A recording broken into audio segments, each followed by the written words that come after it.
বাজে ইন্টেনশন আমরা দেখতেছি পার্শ্ববর্তী রাষ্ট্রের। তো বিজিবি বা বিএসএফ এর মধ্যে একটা সংঘর্ষ প্রাণ খুইয়ে একটা অবস্থানে চলে যেতে পারে। পুরোপুরি আমার আসনটা যদিও সীমান্তে নেই, কিন্তু আমরা জেলা হিসেবে সীমান্তে অবস্থান করছি। আর আমার চুয়াডাঙ্গা 2 আসনের পুরো এলাকাটাই প্রায় সীমান্তবর্তী এরিয়া, আর আমি চুয়াডাঙ্গা 1-এ আছি।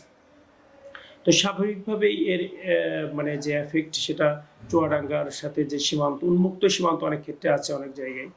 তো এইগুলোর ক্ষেত্রে সারা দেশের নাই, আমরাও বলা যায় যে শঙ্কিত যে যদি সরকারের পররাষ্ট্রনীতি স্ট্রং এখানে না হয়, তাহলে তাদের যে বাজে ইন্টেনশন আমরা দেখতেছি পার্শ্ববর্তী রাষ্ট্রের, তারা এই ব্যাপারটাকে আমাদের দিকে লোকজনকে মানে পুশিনের যে প্রবণতা আমরা দেখছি, এটা নিয়ে একটা আমরা মনে করি যে হয়তো বিজিবি বা বিএসএফ এর মধ্যে একটা সংঘর্ষ বা একটা মানে প্রাণ খুইয়ে একটা অবস্থানে চলে যেতে পারে।